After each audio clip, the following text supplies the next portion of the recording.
ہم دونوں میاں بیوی نے جب شادی کی تو ہم پہلے سے ہی کام کر رہے ہوتے تھے, کما رہے ہوتے تھے, اور ہم نے بہت بچپن میں شادی کر لی تھی.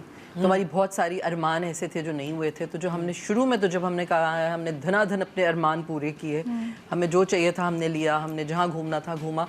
اور اس وقت بولتے تھے سب لوگ کہ بچاؤ, لیکن مجھے شروع سے ایک خیال ہے جس پہ میں ابھی بھی بالکل وہ ہوں کہ دیکھیں, آپ کے پاس جس وقت آپ ایک سرٹن ایج میں ہیں نا, جب وہ ایج گزر جاتی ہے تو نہ وہ تجسس رہتا ہے, نہ وہ شوق رہتا ہے, نہ وہ صحت رہتی ہے. تو اس لیے اگر آپ کے کچھ شوق ہیں اس طرح کے, تو آپ اگر کما رہے ہیں تو ضرور پورا کریں. بالکل. سیونگز کا ہم دونوں کو کوئی شوق نہیں ہے, لیکن یہ کہ مجھے تھوڑا شوق ہے, اللہ کا شکر ہے. کیسر تو ماشاءاللہ سے اگر میں نے کیسر کے ہاتھ میں بجٹ دے دیا تو تباہ ہو جاتا سب کچھ. لیکن یہ کہ کیسر کی جیب میں پیسے ہوتے ہیں وہ ان کو اگر وہ خرچ کر دیتے ہیں, ان کو جو بھی چیز چاہیے ہوتی ہے وہ لے لیتے ہیں. لیکن ایک اچھی بات اس میں یہ ہے کہ کئی دفعہ جس چیز کو میں ڈیسائیڈ نہیں کر پاتی, میں کہتی ہوں لوں نہیں لوں, تو ادھر کیسر ایک اسٹرانگ وہ بن کے میرے پاس آتا ہے کہ نہیں تم لے لو, دیکھا جائے گا. تو یہ ہوتا ہے, اس طرح سے ہم بجٹ لے کے چلتے ہیں.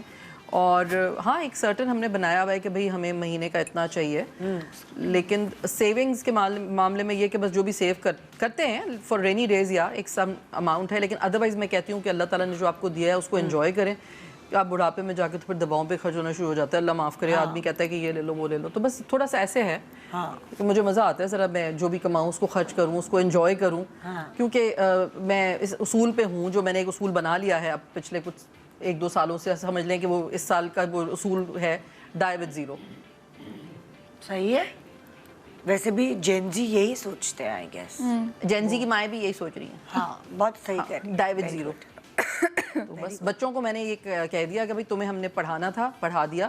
اچھا, اگین پڑھائی میں نا میں جینڈر کو بالکل نہیں لاتی. آپ کے جو بھی بچے ہوں, بیٹا بیٹی جو بھی ہے, آپ جو بہترین چیز انہیں دے سکتے ہیں وہ ہے ان کی تعلیم, وہ ہے ان کی تربیت. بالکل. تو ہم نے پڑھا دیا, ہم نے آپ کو ایک ہنر سکھا دیا, ایک ڈگری دلا دی, ایک سرٹن اماؤنٹ دے دیا.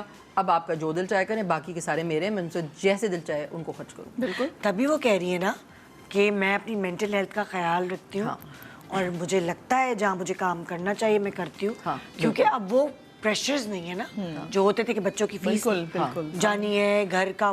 اچھا, میں نام نہیں لوں گی, جب میں شوبز میں تھی تو ایسے ہمارے کچھ سینئر ایکٹرز ہیں جن کے بچوں کی شادیاں ہو گئی ہیں, ان کے بچے ہو گئے ہیں, لیکن ابھی بھی جو ہے وہ ایکٹرز ہی جو ہے وہ سپورٹ کرتے ہیں اپنے بچوں کو آفٹر ان کے بچوں کی شادی. ان کے بچے, یہ بڑا غلط ہے. اس کی وجہ سے پھر وہ جو ہے سیٹ پہ نا اتنے فرسٹریٹڈ ہوتے ہیں کیونکہ وہ کام نہیں کرنا چاہ رہے ہوتے. پتہ ہے, تو اس میں ایک چیز ایڈ کرنی چاہیے کہ جو شادیاں ہیں نا ان کو ہم نے اتنا ڈیفیکلٹ بنا دیا ہے, ان کو اتنا بڑے پیمانے پہ شادیاں ہوتی ہیں کہ وہ اتنی مشکل ہو گئی ہیں کہ وہ بیچارے بڑے پیمانے پہ بھی ہوتی ہیں. اچھا نہیں, بڑے پیمانے کی بات نہیں کر رہی, وہ شادی شدہ زندگی کی بات کر رہی ہے وہ, کہ بچے بھی ہیں ان کے بچے بھی ہیں, بچوں کے ڈائپر جہاں پر آپ کو خرچہ نہیں کرنا چاہیے, ہم ان نیسیسری چیزوں پر جب خرچہ کریں گے نا تو اسی طرح سے فیوچر میں پریشرز تو نہیں. لیکن جب بچہ شادی کے قابل ہی نہیں ہے تو آپ نے شادی کر دی, اٹھا کے نہ کما رہے ہیں, کچھ کر رہے ہیں, اور پھر آپ اس کو بھر رہے ہیں. بالکل, یس یو آر رائٹ. لیکن بتاؤ کیا ہے, دیکھیں یہ باؤنڈری بھی آپ کو بچوں کے ساتھ سیٹ کرنی ہوتی ہے کہ بھائی دیکھو یہ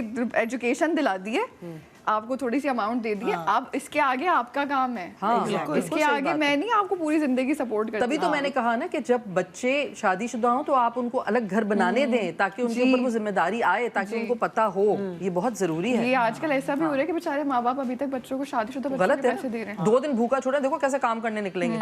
ہاں, تو تھوڑا سا یہ ہے وہ والی, یہ تھپڑ نہیں ہے, یہ ایک وہ والا تھپڑ ہے, الگ قسم کا تھپیڑا ہے کہ بیٹا ابھی بھوکے ہو نا, 2 دن بچے, تیسرے دن بچہ روئے گا, چوتھے دن بیوی بولے گی میں جا رہی ہوں گھر چھوڑ کے, پھر دیکھو کیسے کمانے نکلے گا اگلا. نہیں, وہ ہماری ماؤں کو پیار آ جاتا ہے نا, میرا لال, یہ تو غلط ہے, میرا ٹکڑا دل کا, تو یہ دشمنی ہے, یہ پیار یہ واقعی میں دشمنی ہے واقعی.